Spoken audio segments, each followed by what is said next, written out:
Hey guys, Queen Novella here, back again with yet another book review. Now, today I'm going to review the first book in the Binti trilogy, Binti.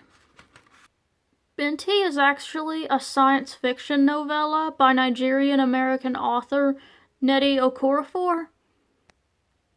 If I mispronounced her name, please correct me in the comment section below. Binti actually won a Hugo and Nebula award. This author has also written other books like the Akata series, along with comic books such as Black Panther, Long Live the King. Anyways, without any further ado, let's get on to the book review.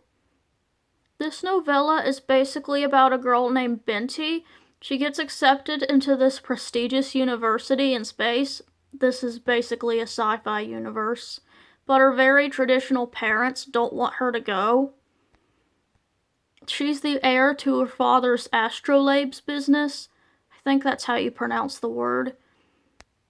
That and Binti is a part of a tribe called the Himba, which traditionally, she said, do not leave their land. I would also like to add that the Himba tribe does exist in real life, except in this sci-fi universe, they are harmonizers.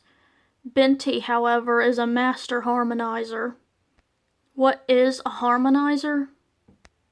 According to page 16, at least of my copy, Binti states that, and I quote, "I could communicate with spirit flow and convince them to become one current," end quote. So basically a harmonizer uses math and science to direct current. That is actually how she and her family make astrolabes. Anyway, she left her family and friends behind to go to this university. She goes on this living ship, or a biomechanical ship. I think that's the technical term for it.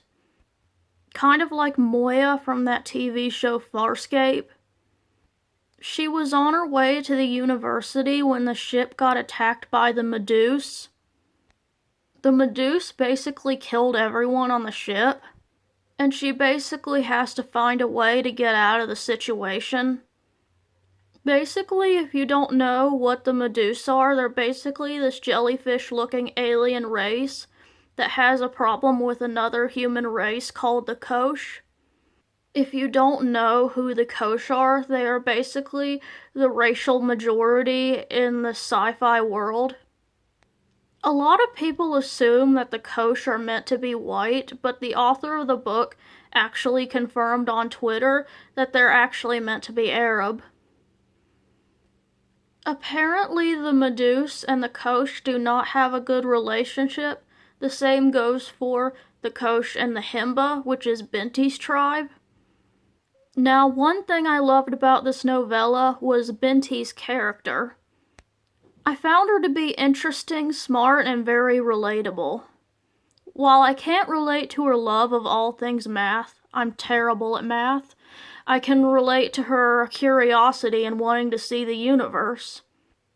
I also like the way we get to learn about the main character's culture.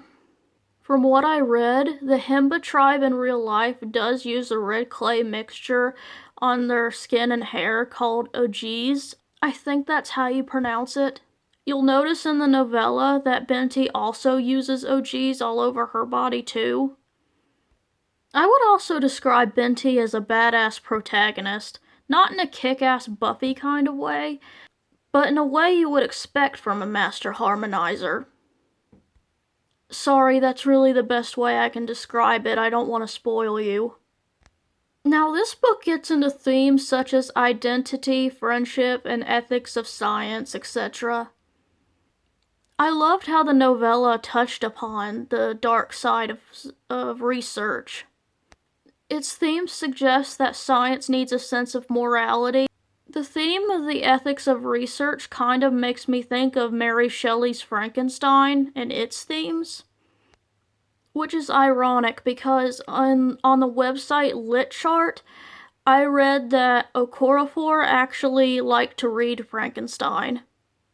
They both bring up the question if there's such a thing as taking science too far. If you want to look into more of Binti's themes, I will leave a link to the website I used to help me with this video down in the description box below, which is actually the same website I was talking about earlier, LitChart. Now, was there anything I didn't like about this book? Well, the only issue I really had with it was its length. Well, I have to keep in mind that this is a novella and not a novel. Although some people did think that this novella needed to be longer and maybe be extended into a novel because of how it ended, which I will not spoil for you guys, but I personally didn't think the ending was bad. However, I do see people's point when they say the ending would have made more sense to them if the story were longer. I also have to keep in mind that there are sequels to this novella that exist, so I don't think I can really make that argument. So, in conclusion, this novella was really good. It had a great lead character, it discussed very important topics, but I felt that this story could have been a little bit longer. However, this is a trilogy, not counting the bonus story, so I don't think I can really make the argument that it was too short until I've read the other books. I would say if you are looking to get into Afrofuturism, this is a good place to start. At least it was for me. So all in all, I give this book a 4.5 out of 5 stars. Anyways, that is all I have for you today. If you enjoyed, please like and subscribe and ring the notification bell for more content from me.